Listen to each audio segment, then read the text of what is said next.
তুমুল আন্দোলনের মুখে নেপালের প্রধানমন্ত্রীর পদত্যাগের পর পরিস্থিতি পর্যবেক্ষণ করছে প্রতিবেশী দেশগুলো। এরই মধ্যে সতর্ক অবস্থানের কথা জানিয়েছে ভারত।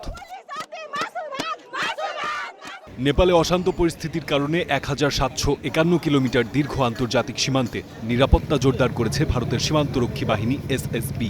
বাহিনীটির সব ফিল্ড কমান্ডারকে মাঠে থেকে সতর্ক দৃষ্টি রাখার নির্দেশ দেওয়া হয়েছে। সীমান্তবর্তী বলরামপুরের পুলিশ সুপার বিকাশ কুমারের বরাত দিয়ে প্রেস ট্রাস্ট অফ ইন্ডিয়া জানিয়েছে, সীমান্তে এসএসবির 22টি আউটপোস্টে অতিরিক্ত বাহিনী মোতায়েন করা হয়েছে এবং সীমান্তবর্তী 5টি থানায় ড্রোন ক্যামেরার মাধ্যমে কড়া নজরদারি চলছে। পিটিআইয়ের প্রতিবেদনে আরও জানানো হয়েছে, পুলিশ ও এসএসবি সদস্যরা যৌথ টহল চালাচ্ছেন। পাশাপাশি অপারেশন কবচ কমিটিগুলোকে সক্রিয় থাকতে এবং সীমান্ত অতিক্রম করে যাতায়াতের উপর কড়া নজর রাখতে নির্দেশনা দেওয়া হয়েছে। आज मैं सुबह जाके आया हूँ। वहाँ काकरबिटा में जो है पूरा गंडगोल चल रहा है। काकरबिटा में टायर रोड जला दिया है, लोग निकला हुआ है, माइक लगाया हुआ है, अनाउंस कर रहा है। এদিকে পরিস্থিতি নিয়ে উদ্বেগ প্রকাশ করেছেন মুখ্যমন্ত্রী মমতা বন্দ্যোপাধ্যায়। এদিন কলকাতা থেকে শিলিগুড়ি যাওয়ার পথে দমদম বিমানবন্দরে তিনি সাংবাদিকদের মুখোমুখি হয়ে শান্তির বার্তা দেন।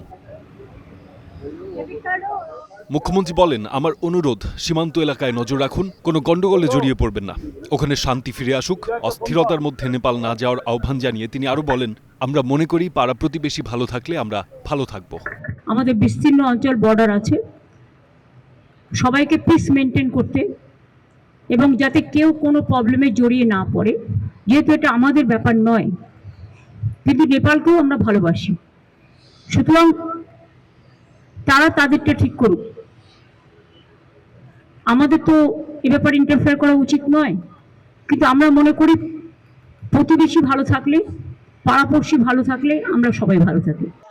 ব্যাপক বিক্ষোভের মুখে মঙ্গলবার পদত্যাগ করেন নেপালের প্রধানমন্ত্রী কেপি শর্মা ওলি। তার পদত্যাগের ঘোষণার আগেই সকালে বিক্ষোভকারীরা ভক্তপুরের পালকোট এলাকায় ওলির ব্যক্তিগত বাসভবনে আগুন ধরিয়ে দেন। ফারদিন খান, স্টার নিউজ।